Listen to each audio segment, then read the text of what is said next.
Good morning, everybody. Happy Easter. Hope you're enjoying your eggs. I certainly am. I'm doing some content today on self-identity and what that really is. I just keep noticing, and I've done it myself, lots of people going, who am I? And I don't know if this is a thing since COVID where everybody's doing a lot of internal inventory and self-reflection. I mean, how could you not?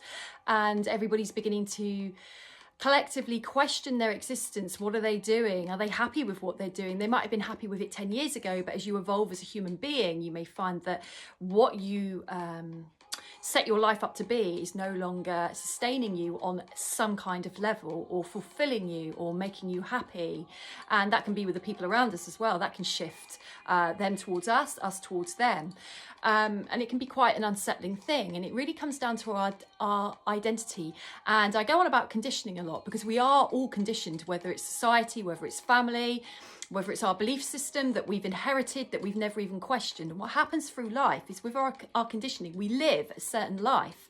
And we may believe truly that's who we are, and we identify ourselves with our roles. So it might be role as a parent, role as a spouse, role as a career, but you're innately not any of those things. Those are the things you do. Those are the things that you've chosen to do, maybe not.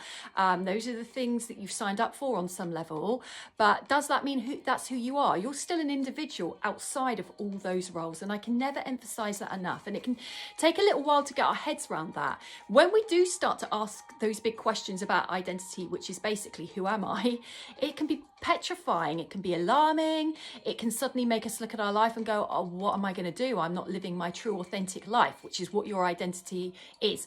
Who are you outside of everything outside of you, which is people, places, jobs, qualifications, likes, dislikes? Who are you underneath that? If you take off all those masks, what is left? It will be your true authenticity.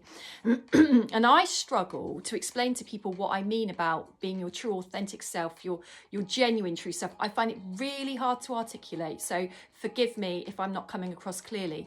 But I was living for at least 35 of my 40-something years, a very, very, very unauthentic life, very ungenuine. But I can forgive myself that because I knew not back then. I had no idea. All I knew is that I was living a life that was uncomfortable, or I'd set up a career choice, go for it full blast, and then go, what am I doing? I hate it. And then stay in it for another decade, hating it even more and wondering why I wasn't happy and I was frustrated. Because I'd set up something that wasn't based really on who I am. It was something I thought I wanted, based on the masks that I'd collected over my lifetime, which we all do, to fit in, to adjust, to get by. You know, you find a passion, you think you love it. Well, it might suit that version of you at that decade of your existence. But as you go on, you might grow as a person. And then what you love may not be what you love anymore. What do we do then? It happens all the time. It will keep happening because it's called emotional maturation. It's called soul maturation. We are meant to grow and evolve. We are allowed to change our minds. It doesn't mean we lied. It doesn't mean that we've done something wrong. It just means that who we were then is not who we are now. And I think that's really cool. But what do you do with your life then? Because granted, it's not easy just to go and turn your whole life upside down, but it is a possibility bit by bit. So when I work with people trying to identify who they are, it's really hard work both ways. It's hard work. How do we get these masks off? Because we might want to take these masks off, but we might struggle to find out what the mask is. Then we've got to look at the mask and go, okay, how has that kept you safe? How has that got you where you needed to be for that time period? And now can we find the courage to take that mask off and look what's underneath? And then you've got to go and apply it to your everyday life. So it's work, it's hard work. But the beautiful thing about doing the inner work is it's such a gift to yourself. It's so liberating, freeing, it's enriching, it's exciting, it's scary, it's tearful, it's upsetting, it's all of those, but you are doing yourself justice. The minute we are born onto this world, we've already started our conditioning. We've already started it. You want to stay in your conditioning for the rest of your life, I judge you not.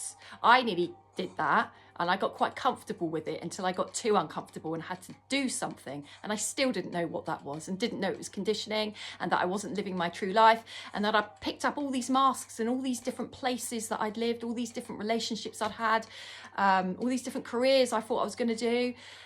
And then I just spat them all out in the nicest possible way, because they weren't in alignment with my true self. They were in alignment with my false self, and we all have a false self. And believe me, I can walk out my front door and put on my false self if I need to, and it comes in handy sometimes.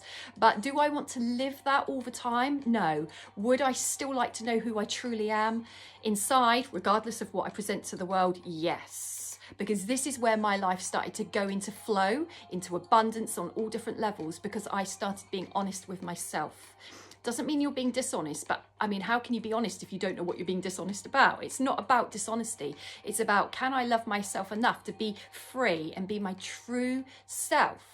Regardless of what others think, regardless that those around me might not want me to change, it's not really change. You're actually becoming who you really are and letting go of who you're not. So you're not changing as a person, you're just becoming more truthful, more authentic. Yes, it's hard work, but it's the deepest healing journey you could ever give yourself. So why not start today? Have a good weekend.